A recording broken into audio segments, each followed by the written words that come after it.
2002년 초에 2002년 초에 네덜란드와 아일랜드 듀오 보컬이 발표한 곡이 있습니다. 그 듀오 보컬 이름이 시크릿 가든이라고 하는 그런 보컬들인데, 그들이 발표한 곡이 있는데 그때만 해도 별로 인기가 없었습니다. 그런데 그 이후로 전 세계적으로 150명 이상 되는 사람들이 그 노래를 리메이크 한다고 그러나요? 이렇게 다시 불러가지고 세계적으로 히트가 됐고요.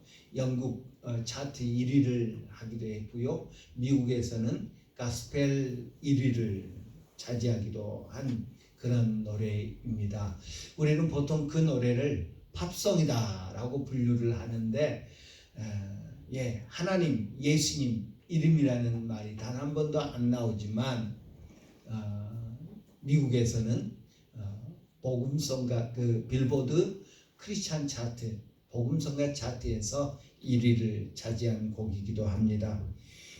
우리말로 번역한 가사는 이렇습니다. 내 영혼이 지치고 힘들고 지칠 때, 괴로움이 내 마음을 누를 때 당신이 늘 내 곁에 계시기에 저는 언제나 행복합니다. 당신이 날 일으켜 주시기에 나는 더욱더 강해질 수 있죠. 당신은 날 일으켜 나보다 더 큰 내가 되게 해줍니다. 당신이 날 일으켜 주시기에 난 더 높이 오를 수가 있죠. 당신은 날 일으켜 나보다 더 큰 내가 되게 해줍니다. 당신만을 나 사랑합니다. 라는 가사의 노래입니다. 여러분 제목을 들으면 잘 아시겠죠? 영어로 You Raise Me Up 이라고 하는 그런 찬양입니다. 우리 3부 예배 때는 영상으로 보려고 하는데요. 보고 싶은 분은 그때 오시면 됩니다. 우리나라에서는 2008년에 그 소향이라고 하는, 원래는 그분이 복음성가 가수 출신인데 요즘 아주 엄청 떴죠. 그 소향이라고 하는 분이 불후의 명곡이라고 하는 프로그램에서 그 노래를 불러서 히트를 시켰던 웨스트라이프라고 하는 그 보컬이 있는데, 거기에 이제 메인 보컬이었던 쉐인 필란이라고 하는 사람 특집으로 하는 불후의 명곡에 그 메인 신랑이 이렇게 자리에 앉아 있는데, 관객석에서 이렇게 앉아 있는데 이제 이 You Raise Me Up이라고 하는 노래를 불렀죠. 그러자 이제 그 필란이 일어서서 기립박수를 치면서 나중에 자기가 부른 것보다 훨씬 낫다, 그래서 자주 듣는다고 그렇게 할 정도로 아주 각광을 받았기도 했습니다. You Raise Me Up, 당신이 나를 일으켜 주셨습니다. 당신이 나를 일으켜 줍니다. 라는 우리나라 말인데, 오늘 본문에 6절에 보면 일어나라, 일어나라 라고 할 때 그 단어가 바로 그 단어입니다. 영어 성경에 보면 You arise 라고 하는 그런 말로 되어 있는 것을 봅니다. 일어나라. 새해의 첫 주일 예배입니다. 새롭단 말은 항상 우리에게 많은 의미를 부여하죠. 새롭다는 것은 가능성을 함축하고 있습니다. 새해가 되었기 때문에 우리는 많은 계획들을 세웁니다. 이건 불가능해, 이건 도저히 일어날 수 없어, 할 수 없어 라는 것을 계획 세우는 사람이 있다면 그 사람은 무모한 사람이라고 할 수 있을 것입니다. 새해 많은 사람들이 계획을 세웁니다.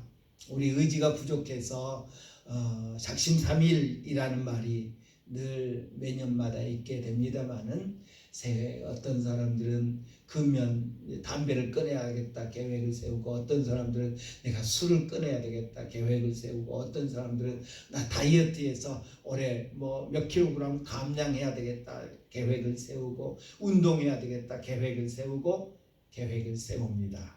계획을 세울 때 우리 모두의 마음속에는 그래 할 수 있어 가능해 라는 그런 마음들이 있음을 우리는 늘 경험합니다. 올해 계획을 세우면서 저는 오늘 본문에 우리가 읽은 그 에레미야 31장 6절 말씀을 떠올렸고, 그래서 일어나라 여호와께로 나아가자, 일어나 여호와께로 나아가자 라는 그런 표현을 정했습니다. 우리는 그 어느 때보다도 불확실성의 시대에 살고 있습니다. 지난 2년 동안 코로나19 팬데믹으로 인해서 전 세계가 고통을 겪었고요.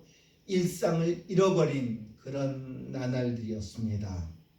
올해도 코로나19가 어떻게 되리라 누구도 장담할 수가 없습니다. 지난 연말에 WHO 세계보건기구 사무총장이 내년 말 되면, 그러니까 2022년 말 되면 우리 인류가 코로나19 바이러스를 이제 제어할 수 있다, 정복해서 일상으로 마스크를 벗고 일상으로 돌아갈 수 있을 것이다 라고 말했습니다만은 거기에는 전제가 있습니다. 마스크 착용 잘하고 거리두기 잘하고 뭐 하고 그러면 그렇게 될 수 있을 것이다 라고 이야기했습니다. 또 한 가지는 가난한 나라들한테 백신 많이 줘가지고 또 다른 변이 바이러스가 안 나오도록 그렇게 도와야 된다, 뭐 조건을 이렇게 달면서 그 소리는 저도 하겠더라고요. 마스크 잘 쓰고. 요즘 이스라엘이 백신 4차 접종 뭐 이렇게 시험하기 시작했죠. 그런데 그 영상을 보니까요, 마스크 하나도 안 쓰더라고요. 마스크 하나도 안 써요. 거의 안 써요. 마스크 쓴 사람을 이렇게 숫자를 헤아릴 수 있을 정도인데, 그런 상황에서 뭐 이스라엘뿐만 아니라 유럽, 뭐 미국, 그렇죠.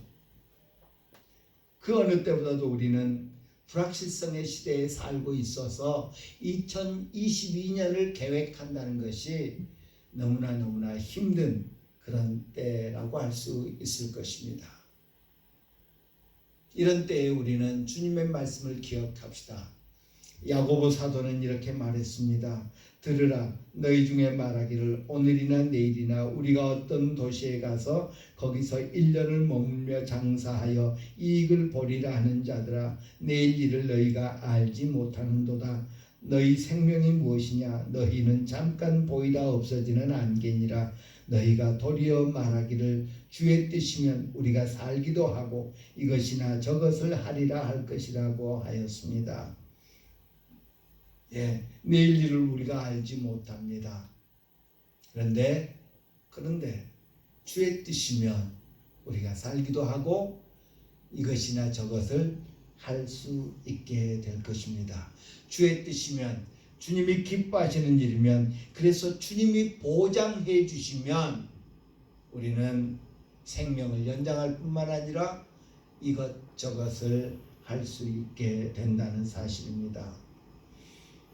오늘 본문의 배경은 그렇습니다. 하나님께서 이제 풍전등화와 같은 유다 백성들을 향해서 예레미야 선지자를 통해서 경고의 메시지를 주십니다. 너희들 망할 거다. 너희들 포로로 잡혀갈 거다. 이 예레미야 선지자가 애언한 지 불과 얼마 되지 않아서 유다는 완전히 바벨론에 의해서 망했지요.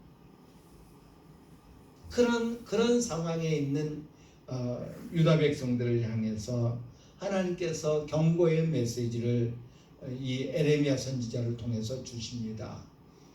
그런데 하나님의 경고, 하나님의 심판의 메시지는 단순히 백성들을 옥죄기 위해서, 백성들을 협박하기 위해서, 백성들을 겁먹게 하기 위해서 주신 것이 아니다.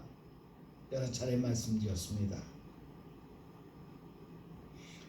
백성들로 하여금 하나님은 그의 백성들로 하여금 깨닫게 하기 위해서 그리고 깨닫고 돌이키도록 하기 위해서 선지자들을 통해서 경고의 메시지를 계속 주고 있는 것을 봅니다. 그래서 경고의 메시지와 더불어서 항상 회복의 메시지, 항상 위로의 메시지를 함께 주고 있는 것을 봅니다. 이 에레미야서 30장부터 33장까지는 위로의 작은 책이라고 불리기도 합니다. 책 속의 책인데 나머지 다른 부분은 다 망한다. 하나님께서 심판하신다는 그런 경고의 메시지인가 하면 30장부터 33장까지는 하나님이 회복해 주실 것이다. 하나님이 다시 돌아오게 해 주실 것이다. 하나님이 다시 이렇게 해 주실 것이다 라고 말씀하고 있는 것입니다. 비록 재난의 날, 환난의 때는 오겠지만 무서운 심판은 언젠가 지나갈 것이고, 그리고 하나님께서 회복시켜 주시는 날이, 하나님께서 구원해 주시는 날이 오게 될 것이다 라고 그렇게 말씀하고 있는 것을 봅니다. 유다와 이스라엘 범죄에 대해서는 하나님은 못 본 척, 모르는 척 넘어가실 수 없는 그런 분이십니다. 하나님은 공의의 하나님이요 하나님은 정의로우신 하나님이시기 때문입니다.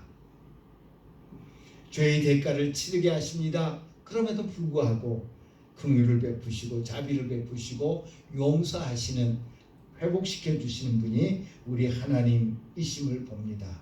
그래서 성경은 항상 하나님께서 그의 백성들에게 말씀하실 때 항상 두 개의 가정문을 사용합니다. 만일 너희가 순종하면 내가 이렇게 해주마.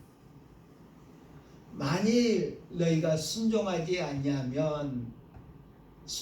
않냐고 나를 떠나면 이렇게 될 것이다 라고 말씀하고 있는 것을 봅니다. 말씀드렸듯이 오늘 본문에 에레미야 선지자가 이 메시지를 전할 때 유다의 상태는 바람 앞에 등불 같은 그런 상태였습니다. 유다는 곧 멸망하게 될 것입니다. 하나님의 백성 유다에게는 믿을 수 없는 일이었습니다. 어떻게 우리가 하나님의 백성인데 저 하나님을 알지 못하는 이방 족속, 저 사람들한테 우리가 정복을 당하고 우리나라가 저 사람들한테 망한다는 말이냐. 그래서 거짓 선지자들이 나타나서 선지자들의 그 말을 부인하기도 하고요. 백성들은 믿지 않냐고 받아들이지 아니했습니다. 그럼에도 불구하고 하나님은 분명히 선지자들을 통해서 말씀하십니다. 너희들 망한다 라는 것입니다. 그리고 그럼에도 불구하고 하나님은 그의 백성들을 회복시켜 줄 날이 있을 것을 분명히 밝히고 있는 것을 봅니다. 북왕국 이스라엘은 아수르에 의해서 망해서 다시 돌아오지 못하는 그런 상태가 됐지만 전체 이스라엘을 대표하는 남유다는 포로 생활을 하고 있지만 돌아올 수 있도록 하나님께서 역사하실 것이라고 말씀합니다. 오늘 본문 4절 5절은 이렇게 말합니다. 처녀 이스라엘아, 내가 다시 너를 세우리니 내가 세움을 입을 것이요 내가 다시 소고를 들고 즐거워하는 자들과 함께 춤추며 나오리라. 내가 다시 이 사마리아 산들의 포도나무를 심되 심는 자가 그 열매를 따기 시작하리라 라고 말씀하십니다. 4절 5절에 보면 다시라는 말이 3번 나오고 있는 것을 봅니다. 우리가 말을 할 때 똑같은 말을 반복하는 것은 그 말하는 사람의 의지를 표현하는 것이라고 할 수 있죠. 내가 너희들을 회복시켜주마. 꼭 회복시켜주마. 그래서 다시 너를 세우겠다. 다시 속옷 치면서 즐거워할 수 있게 해주겠다. 다시 심은 것을 거두는 그런 영광을 얻게 해주겠다라고 말씀해주고 있는 것을 봅니다. 우리 2022년 한 해 우리 주사랑교회 모든 성도들 모든 가정이 손이 수건대로 먹는 그 복이 있기를 간절히 바랍니다. 예. 이 이스라엘 백성에게 있어서 이 5절 말씀, 내가 다시 사마리아 산들의 포도나무들을 심되 심는 자가 그 열매를 따기 시작할 것이다 라는 이 말씀은 이스라엘 백성들이 역사를 통해서 뼈저리게 느꼈던 것입니다. 애굽에서 포로 생활을 할 때, 노예 생활을 할 때 그들이 심었지만 그 수확을 가져가는 사람들은 애굽 사람들이었습니다. 가나안 땅에 들어왔습니다. 사사시대 보면 열심히 뭡니까? 씨 뿌리고 갖고 봤지만 주변 나라 사람들이 쳐들어와서 빼앗아 가버립니다. 심은 것을 심는 자가 거둘 수 있다는 것은 어쩌면 당연한 일 같은데요, 결코 그렇지 않습니다. 심었는데 메뚜기 떼가 먹어버립니다. 심었는데 황충이 먹어버립니다. 심었는데 다 자연재해로 날아가 버려서 거둘 수 없게 돼 버립니다. 심었는데 다른 사람들이 와서 빼앗아가 버립니다. 금년 안에 우리 손이 수건대로 먹는 그 아름다운 복이 우리 모든 가정에 나타나기를 축원하면서 기도합니다. 하나님은 그의 백성 유다와 이스라엘을 회복시켜 주실 것입니다. 하나님이 회복시켜 주시겠다고 약속합니다. 오늘 본문에 보면 니들이 이렇게 하면 회복시켜 줄게, 니들이 이렇게 하면 다시 돌아오게 해줄게 라는 말이 단 한마디도 없습니다. 하나님이 회복시켜 주신다고 그럽니다. 왜 그렇습니까? 오늘 본문은 두 가지를 말합니다. 1절에 보니까 그때에 회복할 때에 내가 이스라엘 모든 종족의 하나님이 되고 그들은 내 백성이 되리라. 어디 많이 들어본 말씀 아닙니까? 하나님께서 이스라엘 백성들을 애굽 땅에서 구출해낸 다음에 시내산에서 언약을 맺을 때 하나님께서는 이 말씀을 하셨습니다. 그리고 기회 있을 때마다 하나님이 진노하실 수밖에 없을 때마다 이 말씀을 주십니다. 돌이켜라. 그러면 니들은 내 백성이 되고 나는 너희 하나님 될 것이다. 화를 내실 때마다 그 화 속에, 진노 속에 이 말씀을 함께 감추어 두고 계셨습니다. 내가 화를 낼 수밖에 없지만, 너희들에게 심판을 행할 수밖에 없지만 돌이키면 너희들은 내 백성, 나는 너희 하나님, 이 관계를 다시 정립할 수 있게 된다는 것을 말씀하고 있습니다. 하나님께서 바벨론의 포로로 잡혀갈 이스라엘 백성들을 향해서, 유다 백성들을 향해서 아직 잡혀가지도 않았는데 다시 돌아오게 해주마, 돌아와서 이렇게 회복되게 해주마 약속합니다. 그 이유는 뭡니까? 관계 때문에.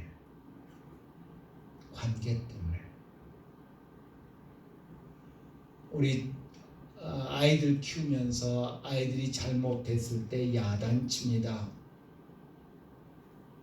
그런데 이내 용서해주고 그리고 좋은 것들로, 더 좋은 것들로 해주려고 하는 것이 부모의 마음이죠. 왜? 내 아들 내 딸이니까요. 관계 때문입니다. 하나님은 이스라엘과의 관계 때문에 이스라엘을 회복하시는 분이십니다. 부모와 자녀의 관계 때문에 자녀들을 돕는 것이 부모의 모습입니다. 부모는 자녀들과의 관계가 깨어지지 않기를 원합니다. 그 관계가 깨어지지 않도록 자녀들의 잘못을 책망하고 바로잡고 그리고 기꺼이 용서해 주는 분이 부모인 것입니다. 우리 하나님께서는 우리를 위해 하시는 모든 일, 때로는 이해되지 않는 일까지도 하나님이 우리를 자녀로 여기시기 때문에 그렇게 하신다 라는 사실을 우리는 잊지 않아야 될 것입니다. 하나님께서는 그의 백성들을 회복시키겠다고 약속하십니다. 왜? 관계 때문에. 또 한 가지는 사랑 때문이라고 말합니다.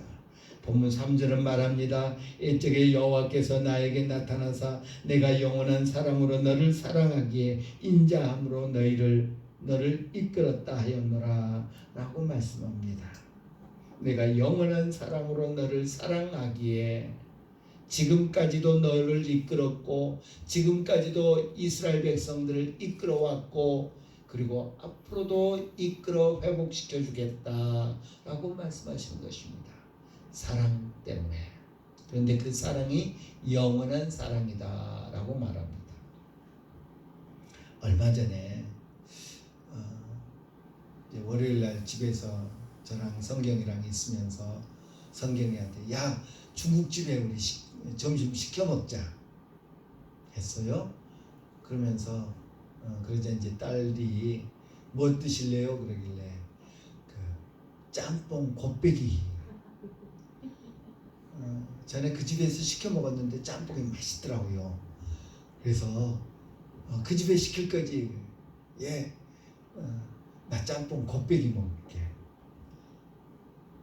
그런데 딱 그 곱빼기가 도착해서 보니까 양이 얼마나 많은지 결국은 반 조금 더 그것도 남기는 게 아까우니까 반 조금 그러니까 하나 시켰으면 그냥 보통 시켰으면 됐는데 짬뽕 곱빼기를 시켜가지고 결국은 반 정도 조금 더 먹기는 했습니다만은 그렇게 먹었습니다. 그러면서 교훈을 얻었습니다. 내 나이는 질보다 양인 나이가 아니라 양보다 질인 나이가 됐구나. 예, 우리 젊었을 때 질보다 양이 하면서 무조건 많아야 좋았지 않습니까?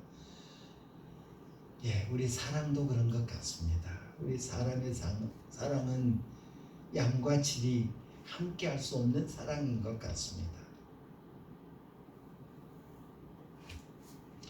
내가 영원한 사랑으로 너를 사랑하기에 라고 말씀하십니다. 사람이 연인에게 배우자에게 영원히 사랑한다 라고 합니다. 그런데 영원히 사랑한다고 해서 결혼했는데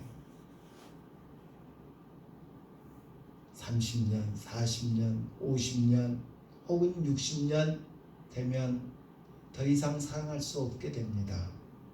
배우자가 먼저 떠나기 때문에 사랑하고 싶어도 사랑할 수 없습니다. 인간의 영원한 사랑은 기껏 많이 해야 100년의 사랑일까요? 자식을 위한 사랑도 100년 동안 사랑하기 어렵죠. 하지만 하나님은 영원 전부터 계시며 영원까지 계신 분이십니다. 그 모든 하나님의 시간에 하나님은 사랑하신다고 말합니다. 양적인 사랑이죠. 양적인 사랑, 끝이 없는 사랑, 영원토록 하시는 사랑, 그 사랑을 우리에게 말씀해 주십니다. 또한 하나님의 사랑은 질적인 사랑입니다. 하나님의 사랑의 영원한 사랑에는 변함이 없는 사랑이라는 그런 의미를 함축하고 있습니다. 우리 인간들은 어떻습니까? 아침에 사랑한다 라고 고백했다가 저녁에는 부부싸움 하지요. 월급이 통장으로 들어오는 날에는 사랑한다 했다가 카드 명세서가 날아오는 날에는 부부싸움을 하지요. 예, 그게 우리네 사랑입니다. 변하는 사랑, 조변석게 한다고 그러죠. 아침과 저녁이 다른 모습, 그게 우리네 사랑입니다. 그러나 우리 하나님의 사랑은 우리 사정, 우리 형편, 우리 행위 이런 것과 상관없이 영원토록 변함없이 사랑한다 라는 것입니다. 그분께서 관계 때문에, 사랑 때문에 당신의 의지로 다시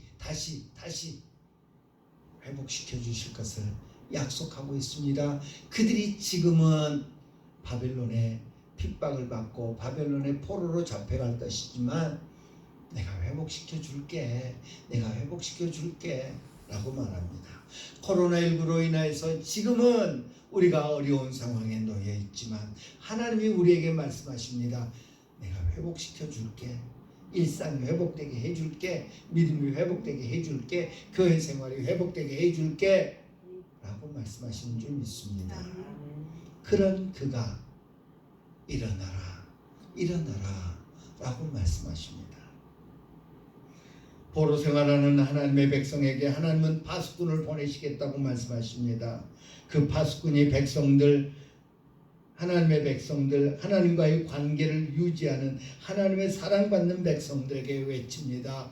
일어나라, 너희는 일어나라, 우리가 시온에 올라가서 우리 하나님께로 나아가자 라고 말씀하십니다. 이 말은 유다와 이스라엘이 지금은 어떤 상태라고요? 넘어져 있는 상태다, 엎드러져 있는 상태다 라는 것을 전제로 하고 있습니다. 이스라엘은 아수르에 의해 나라가 없어져 버렸습니다. 유다는 바벨론에 의해 포로로 잡혀가게 될 것입니다. 그런 그들에게 일어나라 라고 말씀하십니다. 유다와 이스라엘은 지금 넘어져 있습니다. 아니, 완전히 엎어져 있습니다. 오늘 우리 지구촌은 완전히 엎어져 있다고 말해도 과언이 아닐 것입니다. 2년이 넘도록 엎어져 있습니다. 넘어져 일어나지 못하고 있습니다. 12월 31일 우리나라 신규 확진자가 4,417명, 사람이 참 간사하지요? 옛날엔 100명만 넘어도 하고 깜짝 놀랐는데 5,000명 밑으로 내려오니까 아이고 그래 다행이다. 100명하고 5,000명하고는 비교가 안 되는 숫자인데 참 간사합니다.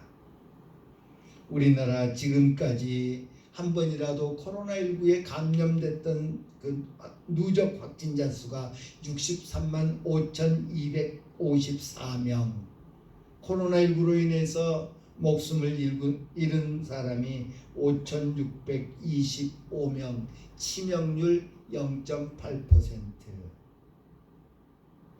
이게 코로나가 우리에게 가져다주는 위협입니다. 코로나 앞에 넘어져 엎드려져 있는 우리의 모습입니다.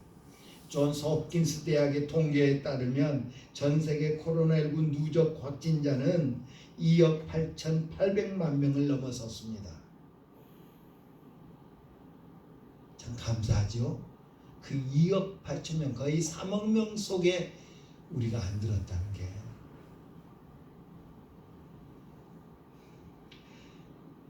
그리고 누적 사망자는 전 세계적으로 544만 명에 이릅니다.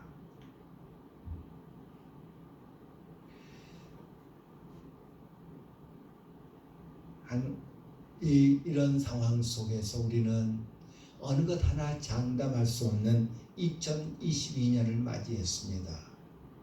그런데 우리 주님이 우리에게 말씀하십니다.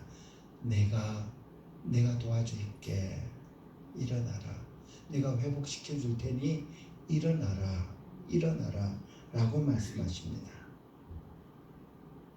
어떻게 일어날까요?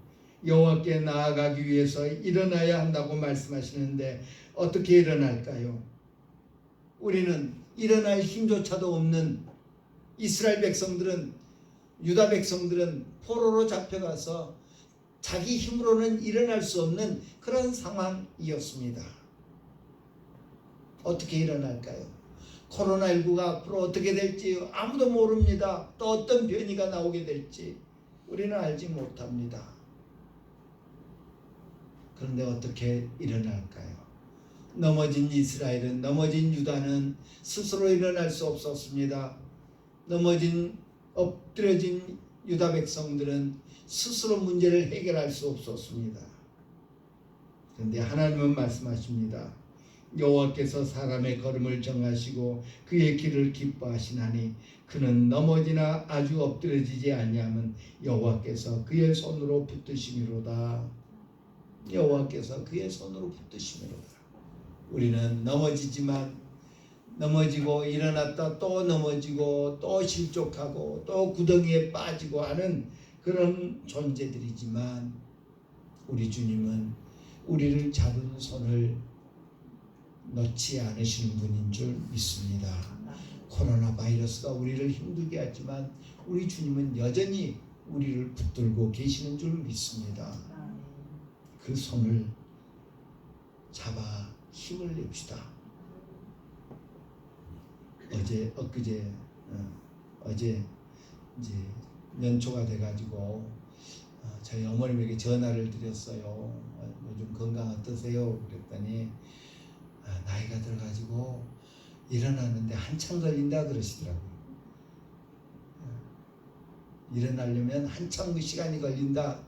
참 저희 어머님이 위트가 있으신 유머 감각이 있으신 분인데 말씀하시는 거 보면 건강이 그렇다 이제 안 좋다는 이야기죠. 그런데 안 좋다는 말씀을 안 하시더라고요. 일어나는데 한참 걸린다 그러시더라고요. 우리네 모습이죠. 그럴 때 누군가가 손잡아 일으켜주면 수월하게 일어날 수 있습니다. 우리 주님이 우리 손을 잡고 계십니다. 이제 우리 몫입니다. 그 잡은 손에 힘을 더하면 우리는 일어날 수 있게 되는 줄 믿습니다. 일어나라. 2022년 이제 일어나라. 내가 회복시켜 줄게. 일어나라. 회복시키는 것은 주님의 몫이라면 일어나는 것은 이제 우리의 몫입니다. 손을 잡아주시는 것은 주님의 몫입니다. 그 손을 놓지 아니하고 그 손을 붙잡고 힘을 내는 것은 우리의 몫인 줄 믿습니다. 일어납시다. 기도합니다. 좋으신 하나님,